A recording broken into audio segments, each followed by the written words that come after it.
பரபரப்பாக காணப்படும் இந்த பேருந்து நிலையத்தில் நின்ற ஒரு பேருந்திற்குள் வைத்துதான் இளம்பெண் பாலியல் வன்கொடுமை செய்யப்பட்ட கொடூர சம்பவம் அரங்கேறி உள்ளது.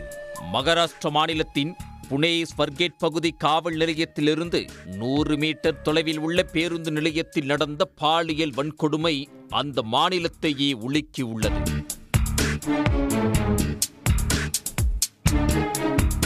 ஸ்வர்கேட் பேருந்து நிலையத்தில் 26 வயதான இளம்பெண் ஒருவர் அதிகாலை 5:30 மணியளவில் வேலை முடிந்து வீட்டிற்கு செல்ல பேருந்துக்காக காத்திருந்துள்ளார். அப்போது அங்கு வந்த நபர் ஒருவர் அந்த பெண்ணிடம் பேச்சு கொடுத்து எங்கே செல்ல வேண்டும் என கேட்டுள்ளார். அந்த பெண் தான் செல்லும் இடத்தை சொல்லவே அந்த பேருந்து இங்கே வராது என்றும் பேருந்து நிலையத்தின் மூலையில்தான் நிற்கும் என கூறியுள்ளார்.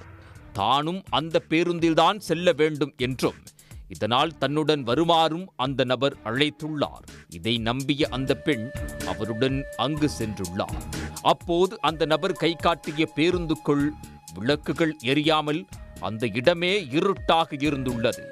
அந்த பேருந்துக்குள் ஏன் விளக்குகள் எரியவில்லை என இளம்பெண் கேட்க, பேருந்துக்குள் பயணிகள் தூக்கத்தில் உள்ளதாகவும் இதனால்தான் நடத்துனர் பேருந்துக்குள் விளக்கை அணைத்து வைத்துள்ளார் என்றும் கூறியுள்ளார்.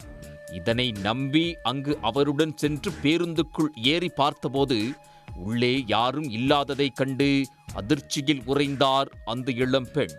இதனால் சுதாரித்து வெளியேறுவதற்குள் பேருந்தின் கதவை பூட்டிய அந்த நபர் இளம்பெண்ணை பேருந்துக்குள் வைத்து பாலியல் வன்கொடுமை செய்துள்ளார். அது கண்ணாடிகளால் அடைக்கப்பட்ட ஏசி பேருந்து என்பதால் பெண் கூச்சலிட்டும் யாருக்கும் கேட்கவில்லை என தெரிகிறது.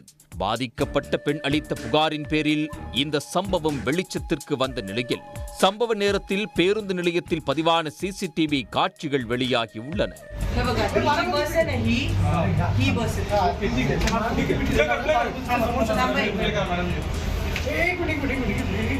சிசிடிவி காட்சிகளின் அடிப்படையில் ராம்தாஸ் காடே என்பவரே இந்த கொடூர செயலில் ஈடுபட்டது கண்டுபிடிக்கப்பட்டது. சரித்திர பதிவேடு குற்றவாளியான இவர் மீது ஏராளமான திருட்டு வழக்குகள் நிலுவையில் உள்ளதாகவும் கடந்த 2019ஆம் ஆண்டிலிருந்து ஜாமீனில் வெளியே சுற்றி வருவதாகவும் தெரிய வந்துள்ளது.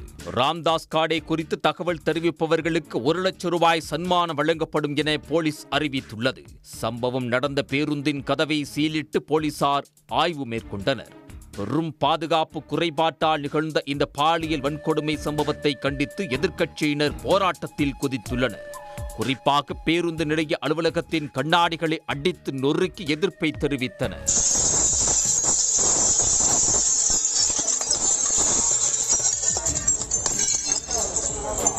இதனிடையே கைவிடப்பட்ட பேருந்துகள் பேருந்து நிலையத்தின் பின்புறம் நிறுத்தி வைக்கப்பட்டுள்ள நிலையில் அவை சமூக விரோதிகளின் கூடாரமாக விளங்கி வந்தது வெளிச்சத்திற்கு வந்துள்ளது.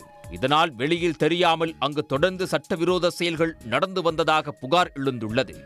இந்த நிலையில் கைவிடப்பட்ட பேருந்துகள் அனைத்தும் அங்கிருந்து அப்புறப்படுத்தப்படும் என்று அரசு தெரிவித்துள்ளது. புனே பாலியல் வன்கொடுமை சம்பவத்தால் பெண்களின் பாதுகாப்பு கேள்விக்குள்ளாகி உள்ளதாக பல்வேறு தரப்பினரும் குற்றம் சாட்டி வருகின்றனர். இச்சம்பவத்தின் போது ஸ்வர்கேட் பேருந்து நிலையத்தில் பணியில் இருந்த காவலாளிகள் 23 பேரை கூண்டோடு பணியிடை நீக்கம் செய்துள்ள மகாராஷ்டிர அரசு விரைவில் குற்றவாளியை பிடிப்போம் என உறுதியளித்துள்ளது. உடனுக்குடன் செய்திகளை தெரிந்து கொள்ள சன் நியூஸ் பெல் ஐகானை கிளிக் பண்ணுங்க.